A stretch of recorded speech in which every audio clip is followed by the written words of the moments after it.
Hi, it's Open Social Thoughts. Today I'm going to be reviewing Shane Salerno's new documentary called Salinger. Salerno is actually a seasoned Hollywood screenwriter and has been a professional screenwriter since the age of 19. He has wrote awesome films like Armageddon, Shaft, and as of lately, Oliver Stone's Savages. And as if he hasn't done enough, he decided to write a biography of Salinger, aptly called Salinger, to almost complement the film. And I haven't read the biography at all, but I can tell it's almost a visual replica of the book as it kind of goes through a timeline of J.D. Salinger's childhood to his time at World War II, to his rise to fame with Catcher in the Rye, his reclusiveness, and then his eventual death in 2010. And so we have all these testimonials from people like Tom Wolfe to Martin Sheen to Edward Norton to even his ex-girlfriends who apparently kiss and tell. Shame on them. And so we get a closer look at the man behind the infamous words. And of course, as a disclaimer, I'm gonna have to disclose the embarrassing information that I am probably the only person who graduated high school without reading Catcher in the Rye.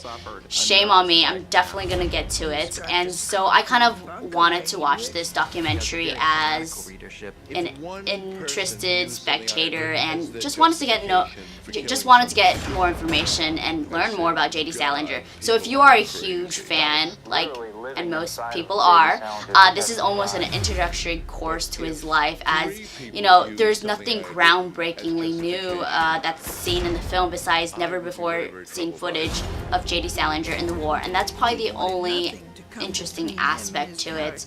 And there's just not enough new information or content to really make this film as interesting, especially considering that all the information that you'll probably see in the film, you probably can get anywhere else, and you don't even get, he's made, I think this documentary has been like 5 years in the making, but we don't get any closer to the man behind all these infamous books. I mean, he is a legend, and yet during this duration of this filmmaking process, he couldn't even get closer to J.D. Salinger. He couldn't even propose this idea, obviously, because J.D. Salinger would have never approved this kind of movie. And so it's just repetitive information that I probably could have found out through Wikipedia.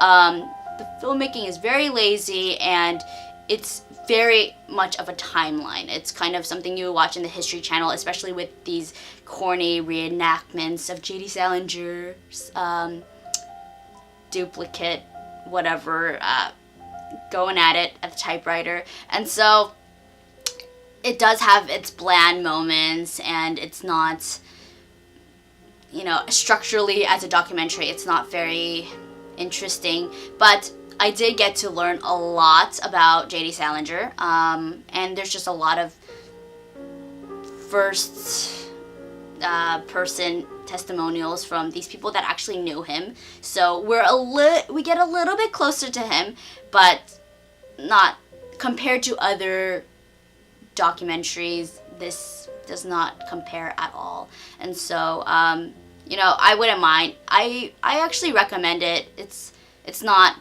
bad, it's just not groundbreaking.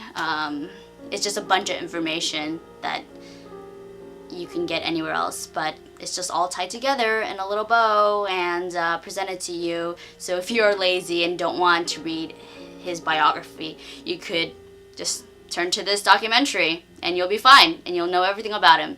So anyways, thank you for listening. Follow me on my Blogspot, Twitter, Facebook, Tumblr, and whatever else. Thanks. Bye.